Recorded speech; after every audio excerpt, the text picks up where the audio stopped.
The text arrived between helping customers at my boutique. I'm leaving you and moving to Miami with my 20-year-old girlfriend. I've already emptied our joint account, haha. My hands didn't shake as I read it. My voice didn't waver as I helped Mrs. Peterson pick out a scarf. The only sign that my husband of 12 years had just nuked our marriage via text was a slight tightening around my eyes. I waited until Mrs. Peterson left, her purchase wrapped in our signature silver paper, before typing my response.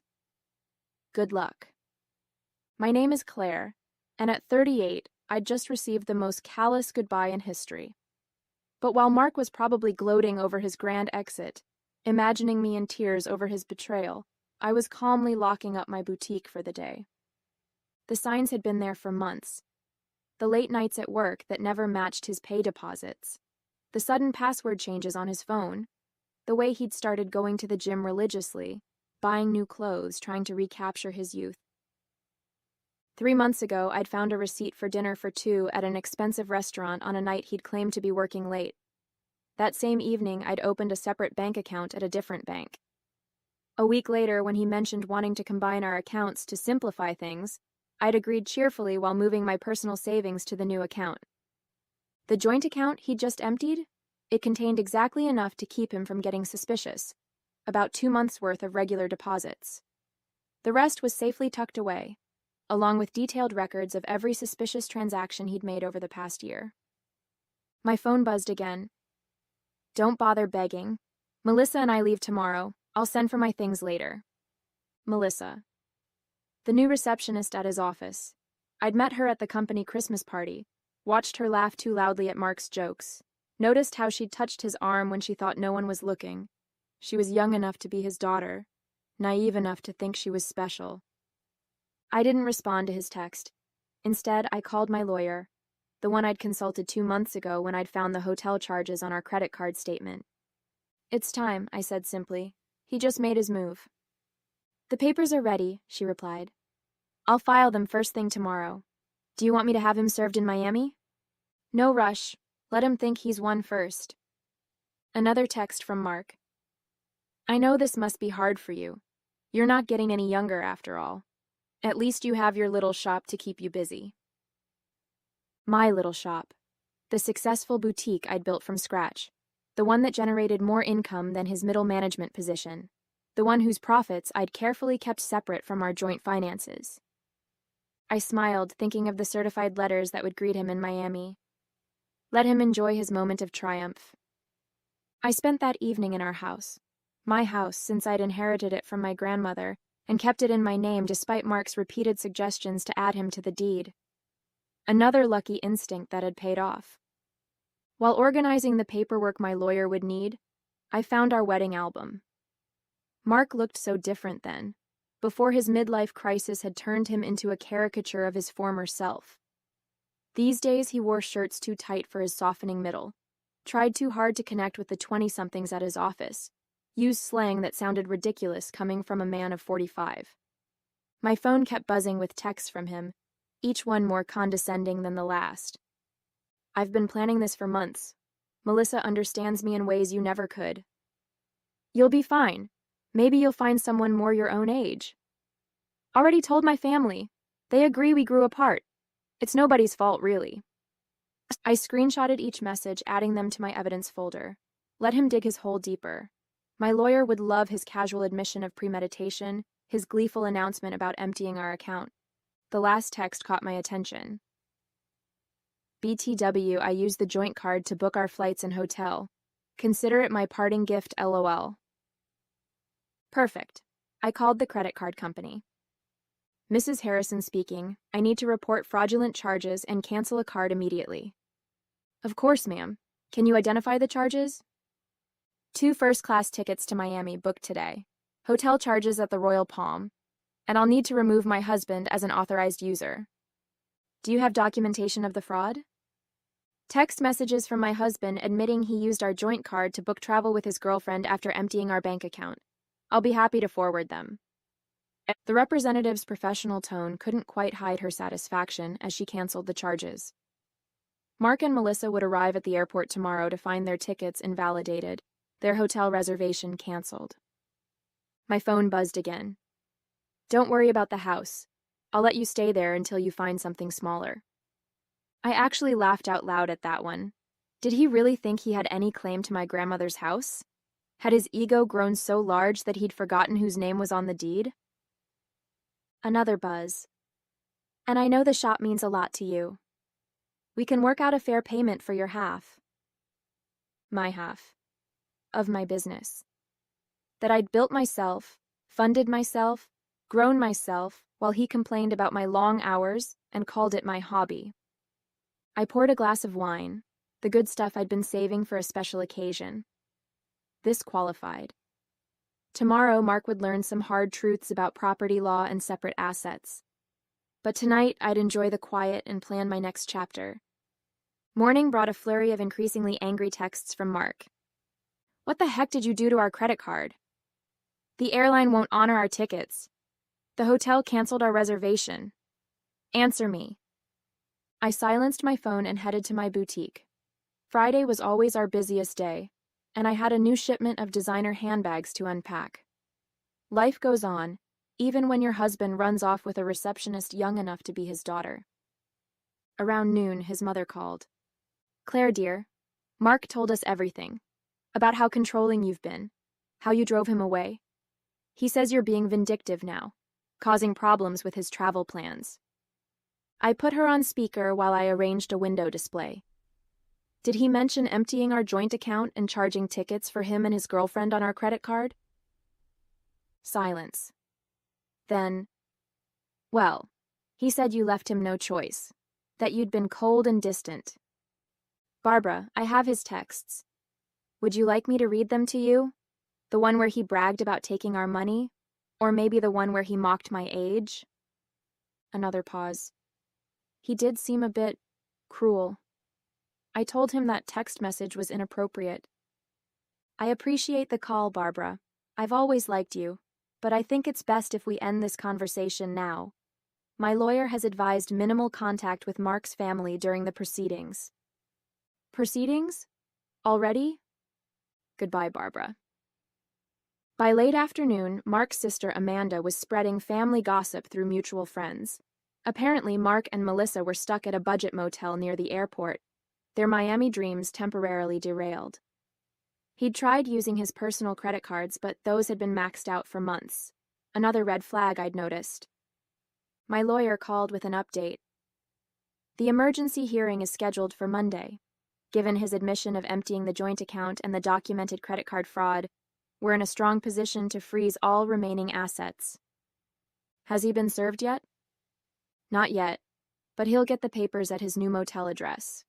Speaking of which, his girlfriend's social media is providing excellent evidence. She's been posting about their adventure all day, including some choice comments about you. I smiled, thinking of my own documentation. A year's worth of suspicious charges, hotel receipts, text messages that proved premeditation. Mark had been so focused on his grand escape that he'd never considered I might be watching, waiting, preparing. My phone buzzed with another text. You think you're so smart. But I made copies of all the boutique's financial records. Half that business is mine. I forwarded the text to my lawyer, adding it to the growing file of Mark's mistakes. Let him learn the hard way about separate assets and business ownership. Sometimes the best revenge is simply being prepared. The emergency hearing on Monday was everything I could have hoped for. Mark showed up in his new young wardrobe, designer jeans too tight for his age, a blazer that screamed midlife crisis. Melissa waited outside, her youth painfully obvious under the harsh courthouse lighting. My lawyer presented our evidence methodically. Mark's gleeful text about emptying our account, his credit card fraud, his documented history of hidden expenses. Each piece carefully collected over months of quiet observation. Your Honor, Mark's hastily hired lawyer attempted, my client admits to some rash decisions, but Mrs. Harrison's actions have been vindictive and calculating. Calculating? My lawyer countered. You mean prudent? My client protected her separate assets and maintained detailed records of her husband's suspicious behavior. That's not vindictive. That's smart business. The judge reviewed my documentation, the separate property deed to the house, the boutique's incorporation papers in my name only, the careful separation of business and personal finances that Mark had always complained about. Mr. Harrison, the judge addressed Mark directly. You admitted via text message to deliberately emptying a joint account and using shared credit cards to fund a trip with your girlfriend. Do you deny this? Mark shifted uncomfortably. I was just trying to make a clean break. By committing financial fraud? The judge raised an eyebrow. And now you're claiming rights to property that documentation shows is clearly separate from marital assets? The business grew during our marriage. Mark's lawyer tried again. My client is entitled to... The business was established before the marriage, my lawyer interrupted, and Mrs. Harrison maintained strict separation of business and personal finances throughout. We have documentation of every penny invested and earned. I watched Mark's face as reality started sinking in. He'd thought this would be easy. Empty our accounts, run off with his girlfriend, maybe claim half my business in the divorce. He'd never bothered to understand my insistence on keeping things separate, had mocked my careful bookkeeping as obsessive. The court finds sufficient evidence of financial misconduct, the judge announced. All shared assets are frozen pending final dissolution.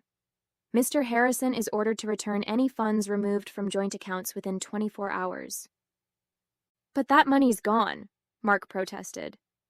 We spent it on... Then I suggest you find a way to replace it, the judge cut him off. And Mr. Harrison? The court takes a very dim view of using shared credit cards to fund adventures with paramours. Outside the courthouse, I heard Melissa asking Mark about their Miami plans.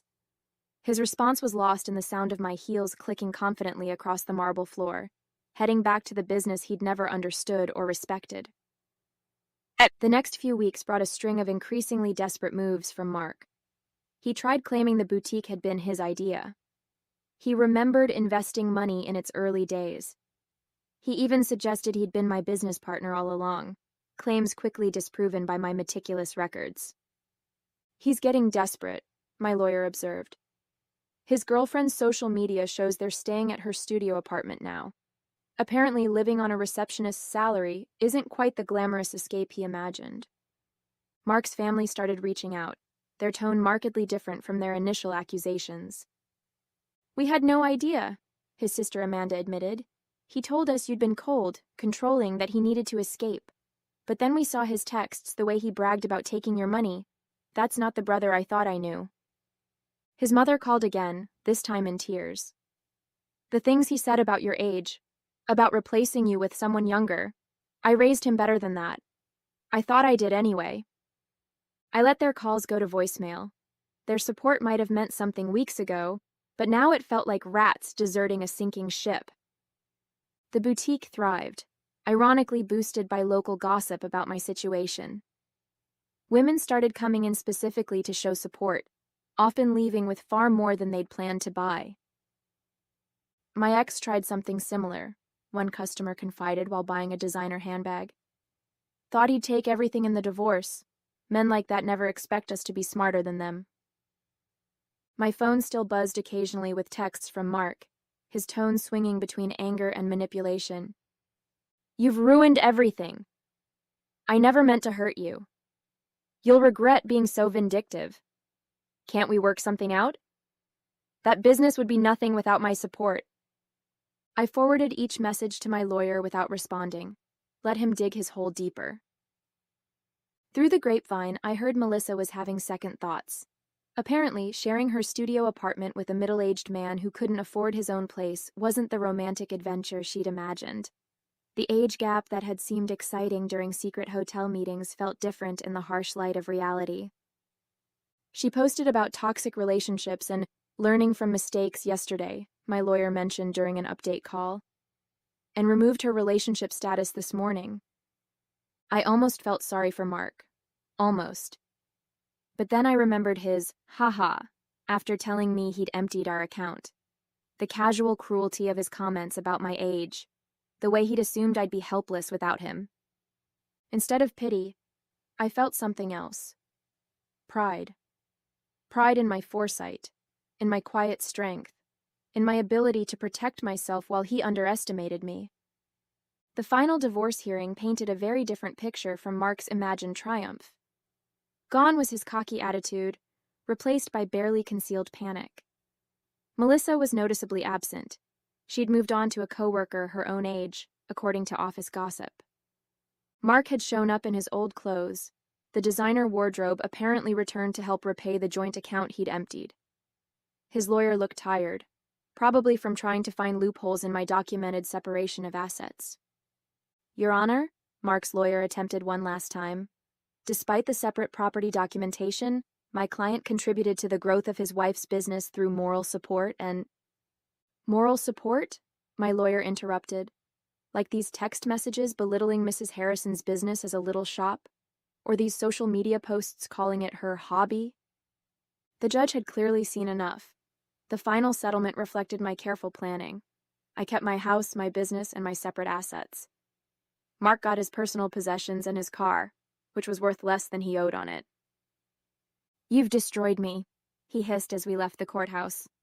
I'll have to move back in with my parents. No, Mark, you destroyed yourself.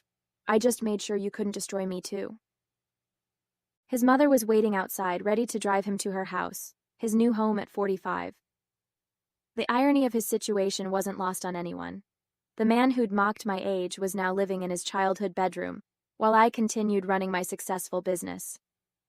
You planned this all along, he accused. You knew this would happen. No, I just paid attention, and unlike you, I understood the value of keeping good records. His mother stepped between us. That's enough, Mark. You've embarrassed yourself enough already. As they walked away, I heard her start in on him. Honestly, what were you thinking? A 20-year-old? Emptying bank accounts? Sending those horrible texts? I watched them disappear into the parking lot, feeling nothing but relief. Mark had thought he was writing the ending to our story with that cruel text. Instead, he'd merely set my carefully laid plans in motion. My phone buzzed, not with texts from Mark this time, but with notifications of new orders from my boutique's website. Life was moving forward, just not in the direction he'd imagined. Part 3, Segment 1, 600 words. 6 months after the divorce was finalized, my boutique had expanded to a second location. The irony wasn't lost on me. While Mark struggled to rebuild his life, the little shop he'd dismissed was thriving. I'd hired 3 new employees and launched an online store that was gaining traction nationally. News of Mark's situation trickled back through mutual acquaintances. He'd tried dating apps but found women his age weren't interested in a middle-aged man living with his parents. Younger women, having heard about his history through office gossip, steered clear. Melissa had apparently warned her friends about him, sharing screenshots of his desperate attempts to win her back after she'd left. His career suffered too. The company's HR department had launched an investigation into his relationship with a subordinate, resulting in a formal reprimand. The promotion he'd been expecting went to someone else, someone who didn't have a history of inappropriate relationships with reception staff. He tried to claim age discrimination, Amanda told me during an unexpected visit to the boutique. Said they were punishing him for dating someone younger. HR just added that complaint to his file. I was surprised to see his sister in my store, but her presence spoke volumes about how thoroughly Mark had alienated his own family. I know we didn't support you at first, she admitted, running her fingers over a silk scarf. He played the victim so well, but watching how he handled everything, how he acted afterward, I'm ashamed we ever believed him. My lawyer kept me updated on Mark's continued attempts to challenge the divorce settlement. Each petition was denied, his claims of unfair distribution dismissed, based on the evidence of his own actions. He actually tried arguing that his text about emptying the account was just a joke, she told me, laughing. The judge asked if "ha-ha" made theft less illegal. The boutique's success brought unexpected validation. Local business magazines wanted to feature my story, not as a scorned wife, but as a savvy businesswoman who'd protected her interests. Young entrepreneurs asked for advice about keeping business and personal finances separate. The best protection is preparation, I told one young woman who reminded me of Melissa. And always trust your instincts. Mark's mother called occasionally, usually after he'd done something particularly self-destructive. He'd tried online gambling, hoping for a quick fix to his financial problems. He'd gotten involved with a pyramid scheme that promised fast returns. Each attempt to recover his former lifestyle just dug him deeper into trouble. "I don't know where we went wrong with him," she sighed during one call. "His father and I offered to help him get back on his feet if he'd just take responsibility for his actions. But he's still blaming everyone else. You, Melissa, his company, the judge." I listened politely but maintained my distance. Their family drama wasn't my problem anymore. My life had moved forward, filled with plans for a third boutique location and a possible expansion into luxury accessories. The only reminder of Mark's impact on my life was a framed screenshot hanging in my office, his final text before I blocked his number. "Have fun with your little shop. At least it'll keep you busy in your old age." Below it sat my latest business award, proof that sometimes the best revenge is simply succeeding on your own terms. 1 year after the divorce, I hosted a grand opening for my third boutique location. The event attracted local media, and the story they wanted to tell wasn't about my failed marriage. It was about a successful businesswoman expanding her brand. Mark's betrayal had become a mere footnote in my success story. During the event, Melissa unexpectedly walked in. She looked younger than ever, or maybe I just felt that much stronger. She shifted uncomfortably, clutching her purse like a shield. "I owe you an apology," she said quietly. "I believed everything he told me, about how you were cold, controlling, how you didn't support his dreams. Then I watched him try the same manipulation tactics on me when things got tough." I continued arranging a display of designer sunglasses. "Those weren't his dreams, Melissa. They were escapes. There's a difference." "I know that now." She paused, then added, "He tried to move in when you froze the accounts. Thought my studio apartment would be temporary. After 2 weeks of him complaining about the size of my closet and suggesting I take out a loan for a bigger place, I understood what you meant about the difference between dreams and escapes." I actually laughed at that. "Let me guess. He had big plans but no way to fund them?" "Exactly. Everything was going to work out once his investments paid off, once he got that promotion, once his cryptocurrency definitely increased in value." She shook her head. "I'm dating someone my own age now. We have student loans and a small apartment, but at least we're building something real." After she left, my assistant manager whispered, "Was that the girlfriend?" "No," I replied. "That was just another woman who learned the same lesson I did. Speaking of lessons," I gestured to a young couple examining our designer handbags. "Let's talk about your idea for expanding our accessories line." The boutique had become more than just a business.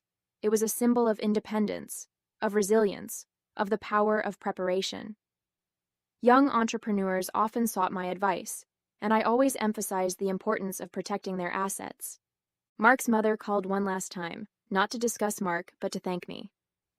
"You taught our family an important lesson," she said, "about enabling bad behavior, about making excuses for cruelty. Mark's still living at home, still blaming everyone else for his problems. But we're not defending him anymore. That's your legacy to our family, showing us the difference between supporting someone and enabling them." I thought about that legacy as I reviewed plans for a fourth location. Mark had intended to diminish me, to trade me in for a younger model and take half of everything I'd built.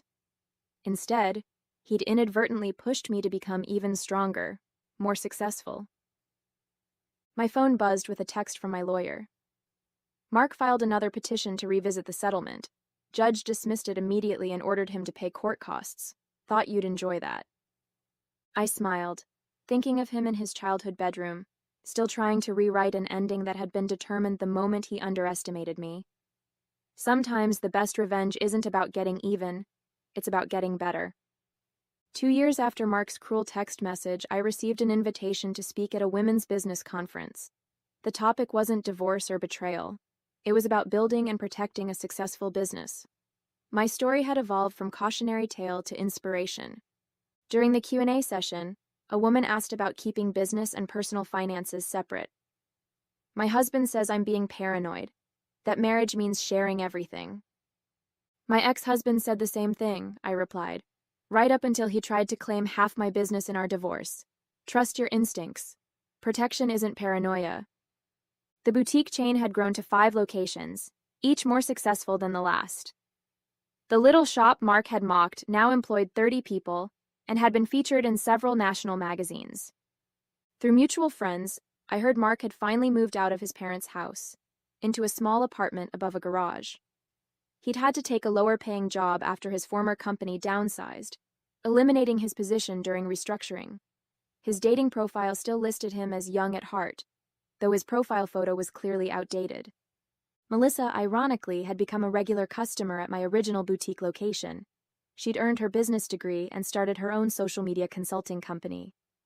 "You inspired me," she told me once, showing how a woman can build something lasting instead of falling for empty promises. I kept Mark's cruel text message framed in my office, not as a reminder of pain, but as proof of how far I'd come. Below it hung a sign that read, "Success is the best revenge."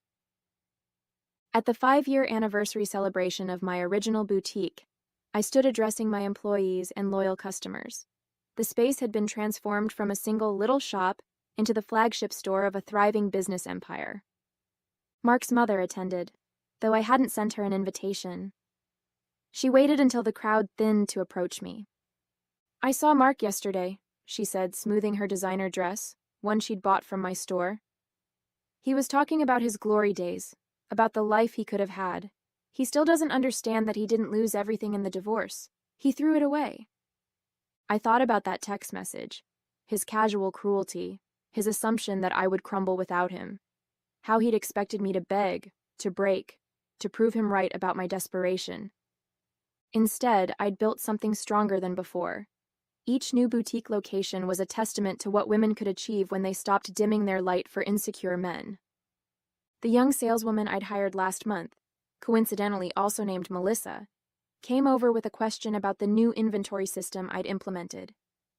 As I explained the process, I caught a glimpse of my reflection in the store window. I saw what Mark had failed to see 5 years ago. Not a woman getting older, but one getting wiser, stronger, more successful. His cruel text message had meant to be an ending. Instead, it had been a beginning, not just for me, but for every woman who heard my story and realized she deserved better than someone else's midlife crisis.